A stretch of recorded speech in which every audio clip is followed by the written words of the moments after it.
Hey everybody, I hope you're having a great day today. Miss Mika here with you. We're going to talk a little bit about some a very interesting title, loving it too much. Can you love things too much? Can I love chocolate too much? Yeah, I can. So there are things that we can love too much, isn't there? Definitely. All right. So actually, what we're not going to talk about chocolate today. Okay, just aggravating. We're going to talk about national parks today, and we can include state parks in with this as well. National parks are, of course, considered like treasures of any nation, yet they have struggles and they have problems and stuff that they face, environmental issues that they face every day. So we're going to talk just a little bit, okay? So national parks, where did they come from? Well, President Theodore Roosevelt is the one who came up with the idea for national parks and everything. So in his presidency, there was a lot of land set aside for different national parks, and ever since then, there's been more land added to national parks, and of course, then states followed suit with all that, and they have state parks and different things like that. So the National Park Service, that's the federal government over the whole United States, oversees 80 million acres of land. That's a lot of land. So they do it to preserve the country's historical and natural heritage, okay? So a lot of the places are places that people like to visit a lot. They're iconic to America. They're beautiful places that have lots of rich, deep history. They might be Civil War battlefields. They might be national landmarks like the Black Hills of South Dakota or Mount Rushmore. I think that was the one I was actually going for, but anyways, you get the point. So there are all kinds of large parks. There are lake shores, seashores, battlefields, memorials like the Lincoln Memorial and different things like that.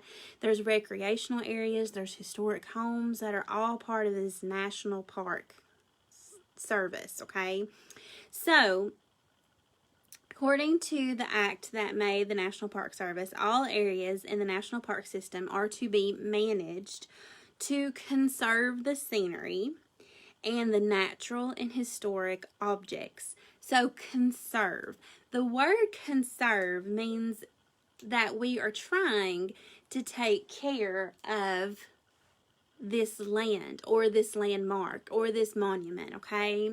So, we hear conserve a lot when we're talking about the environment in general. There's lots of people who say that they're environmentalists, and there's a lot of people who say that they're conservationists. And there is a difference. An environmentalist is solely focused on saving the environment and going through great lengths to do so. Conservationists are merely worried about trying to preserve what we already have. So this is what they're doing. They're trying to preserve what we already have that's linked with history and with nature, okay?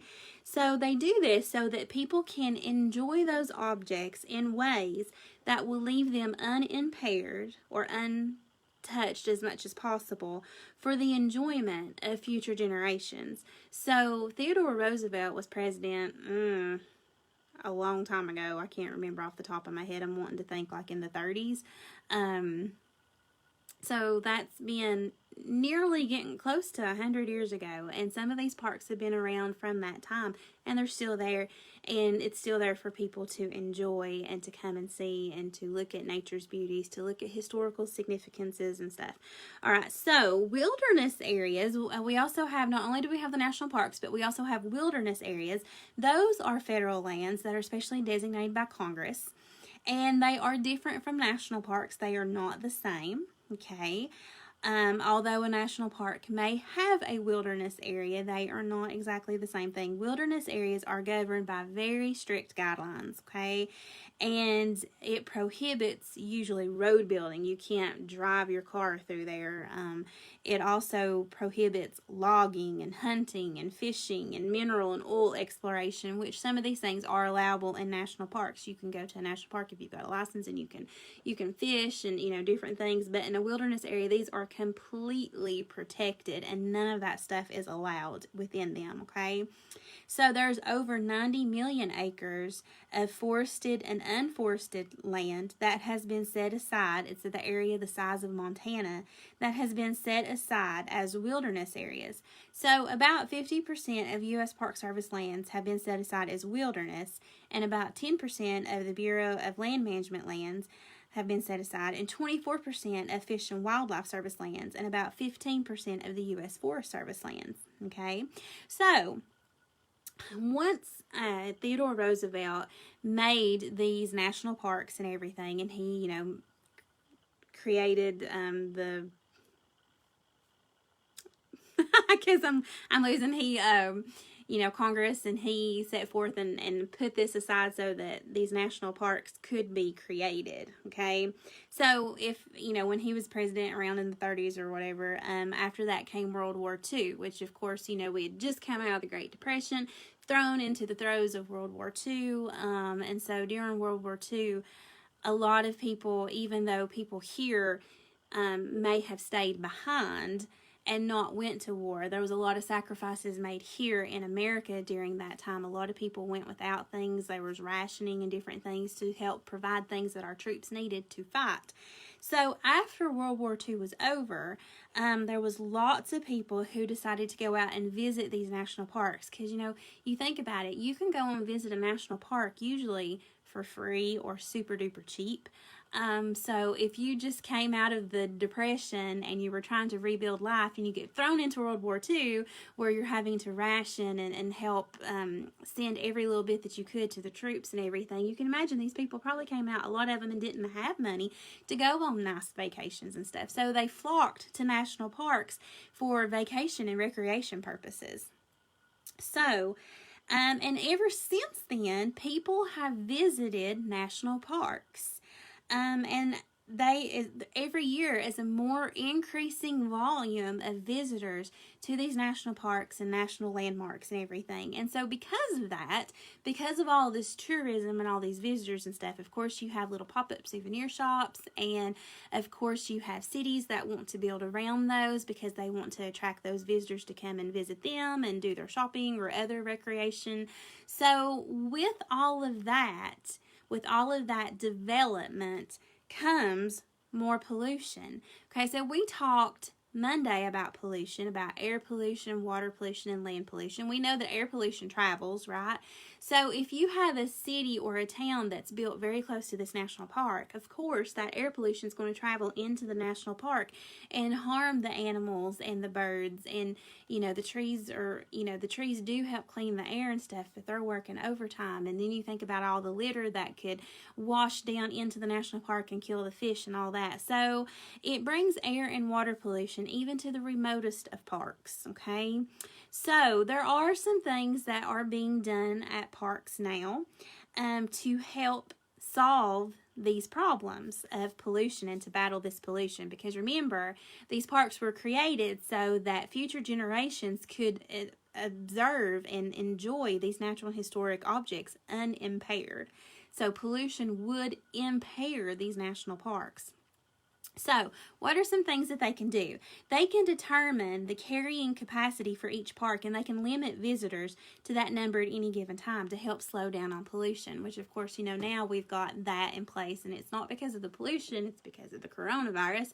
But we have seen pictures, I know everybody has mixed feelings about coronavirus. We are not going to go there today, but you've seen pictures of, I think it was like Los Angeles, where, it's heavily covered in smog usually, and there's not as much smog now because people are not traveling as much and things. So we do know air pollution, and cutting back on your driving and trying to carpool and everything. We know that does make a difference. It does in the eyes of pollution and stuff. It does make a difference. So limiting visitors to a national park does limit the amount of pollution that reaches that park and those animals. They can limit and reduce automobile access to the parks. I think Cades Cove does that sometimes because they get so many people who want to drive that loop, and that ends up being a lot of extra pollution in that area.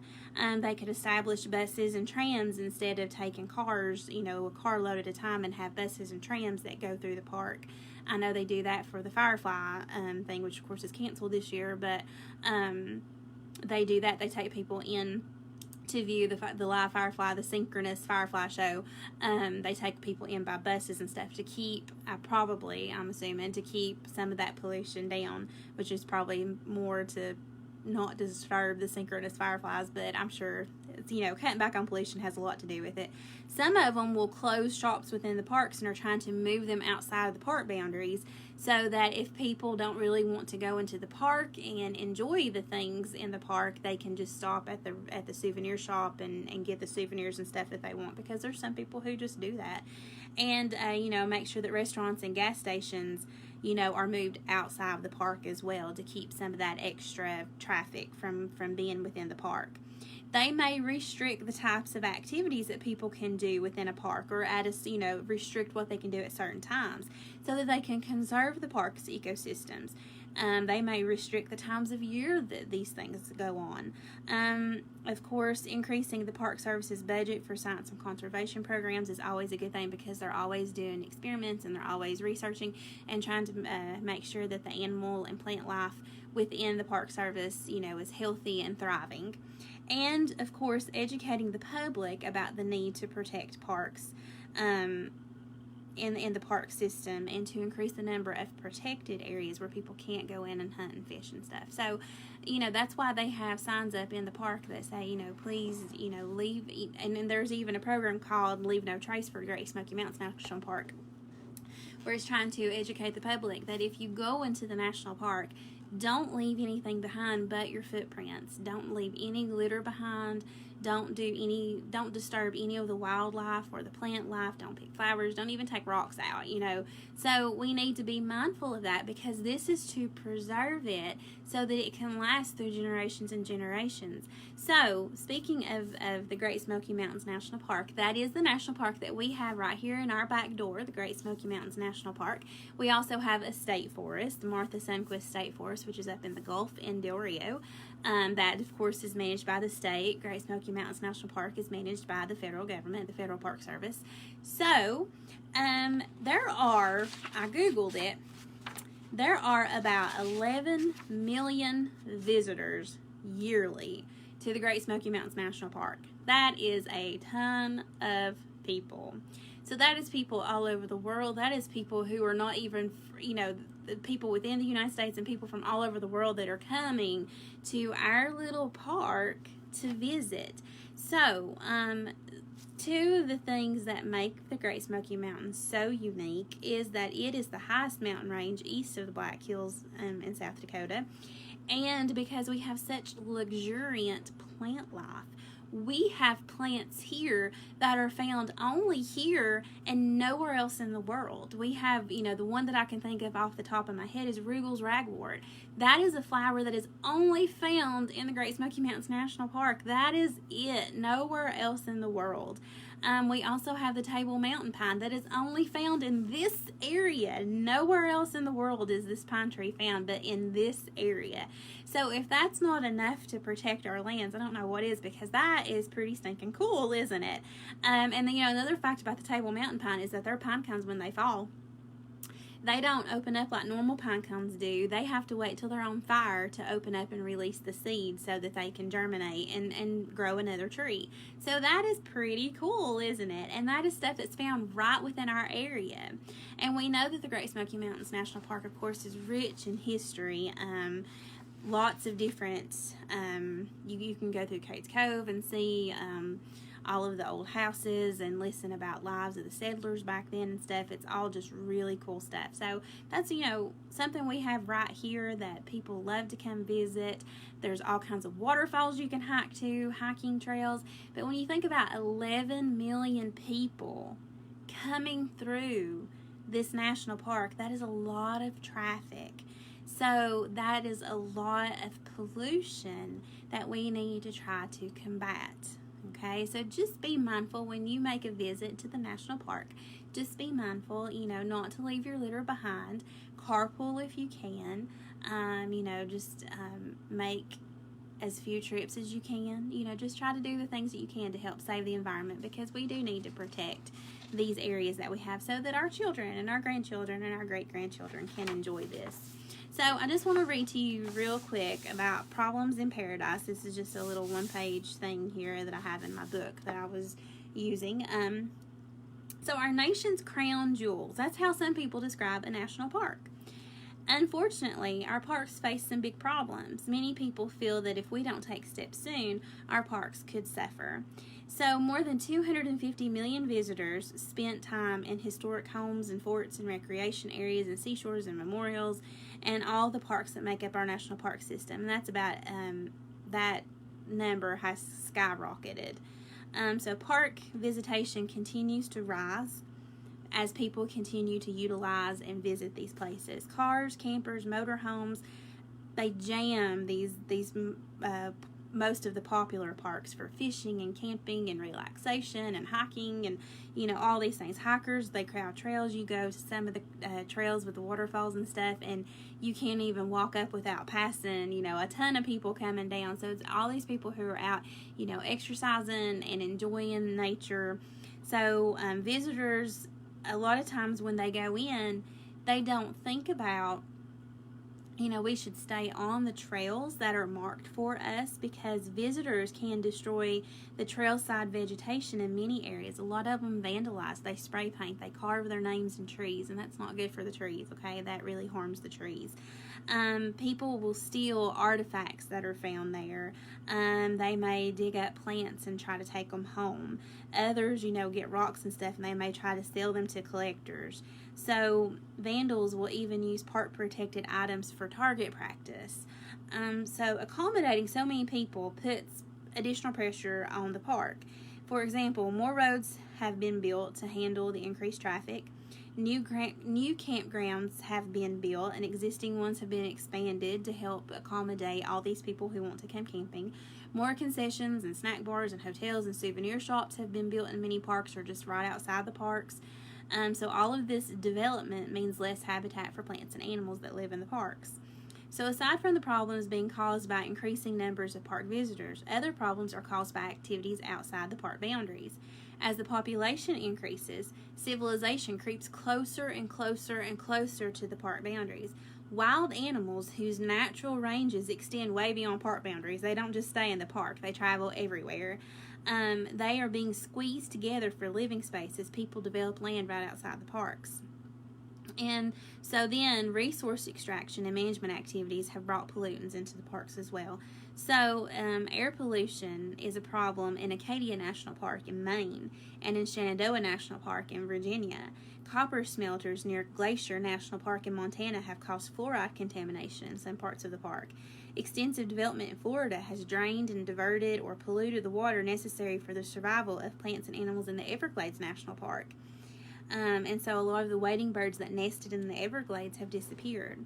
So it says, fortunately, many problems in the parks are being addressed and solved. For example, studies in Cape Cod National Seashore in Massachusetts have led to a management plan that allows off-road vehicle use but protects the nesting seabirds and beaches where people swim. In the past few years, stream conditions in Olympic National Park in Washington have improved, and people are working hard to reverse the changes that diverted water away from Florida Everglades. However, it's going to take a lot more action to protect all the parks, and that's not just the park people, that's talking about us too. We need to be mindful when we visit these places. So national parks belong to all people. They belong to the young, to the old, to the able-bodied, to the disabled, to those that, are looking just for complete solitude, get away from it all, for those who want a nice view, for those who just, want to go and have a good time with the family. So the park belongs also to the future citizens. So we need to meet the needs of people today while protecting our resources for the future. And that's a big challenge for the National Park Service. So that is, what hinges on the park's survival, okay? So as things start to open back up, I know that things are opening back up in stages, and a lot of people, you know, they're looking for things to do. They're tired of being at home. So just be mindful as you start to go and visit these places. Please leave no trace behind. Please, whatever you take in, make sure you take it out. Please do not take the wildlife or any of the plant life, or, you know, even the things that don't live, like rocks and stuff. Please be mindful and don't take that stuff out of the park. Please stay on trails as you're hiking so that you don't trample down the vegetation on the sides, because some of that is food for the animals within the park. So just be mindful of all that stuff, and just enjoy the beautiful creation and the beautiful scenery that God has blessed us with. Alright, so we are going to make a craft today, but it has nothing to do with national parks or flowers or animals. It was just something really cool that I found on Pinterest. And we have a friend who very much is into, we have a couple of friends who are very much into Minecraft. So this is for you guys, okay? I'm going to attempt to make a Minecraft creeper, okay? I don't know a whole lot about Minecraft at all, but I'm learning with you, okay? So you need 3 toilet paper rolls. You can color them with a green marker. I painted mine. I know that these are not Minecraft Creeper green, but, you know, imagine with me, alright? And I didn't have 3 toilet paper rolls because I've used all my other toilet paper rolls for other crafts and stuff. I've used them quicker than we've used the toilet paper. We've done a lot of crafting here lately since we've been home a lot more. So I'm going to take this paper towel roll and I'm going to kind of cut it down to size, okay? Alright. And for the top, I know the top of the Minecraft Creeper's head is kind of boxy, so if you have a little box, that would be great. I actually had this toilet paper roll left over from Monday's craft where we made the cuff bracelet. It's just a little bit shorter, so I'm just going to kind of tuck the sides in and use this for my creeper head, okay? Alright, so this part's going to be the body. I may try to just trim this up a little bit better here. Alright, so this is the body. These are the legs, okay? So we're going to take scissors and we are going to cut slits. Just see right there, I just cut a slit right down to there because I'm going to fit the body right over that, okay? Now I'm going to cut slits on this side, so it looks like I need a slit here. And I need a slit on this side, and I am going to just slide that body onto this leg. Okay, so I have the body and I have the legs. Now I'm going to take my head, I'm going to mush in my sides a little bit so that the head looks a little bit more boxy. Okay, so Minecraft people, when I get done here, you can let me know if this looks boxy enough, alright? Kind of, sort of boxy. Close enough, right? Okay, so you need a black marker to draw the eyes and the mouth, nosy thing that looks like it's all connected together. Anyways, I didn't have a black marker. We kind of ruined our black marker, so I'm using brown, okay? So anyways, I've got the boxy eyes. Ooh, that one turned out really, that's going to be more rectangle shaped. We'll fix this one to match it. Alright, so here's the little nose. Okay, so then the mouth goes down like that, I think. It's almost like it has a frowny face, doesn't it? Alright, so there's my Minecraft Creeper's face.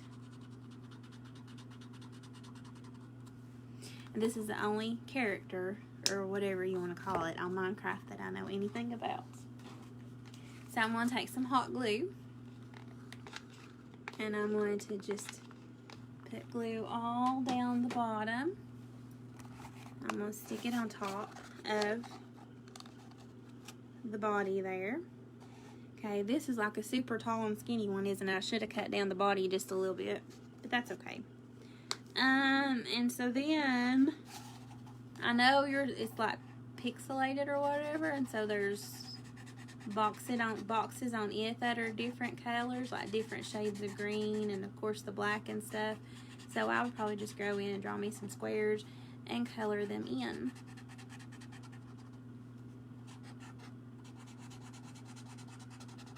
And I may go back and trim his body off just a little bit because he is super duper tall. Alright, so I would just keep doing that. I'm going to go ahead and get off here. But I'm going to keep putting in some boxes and stuff. I'll put me in some different colors.